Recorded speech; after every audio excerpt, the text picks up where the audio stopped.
ధరణి జనులకు శుభయోగం, షిరిడి వాసులకు ఘనయోగం.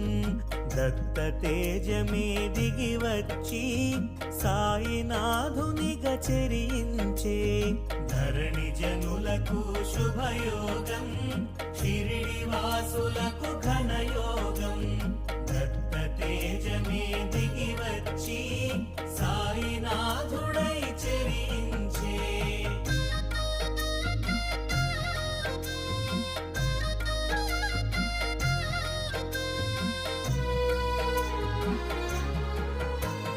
సర్వదేవతలు ఒక్కటిగా సాయిగా తెలిసెను ముచ్చటగా.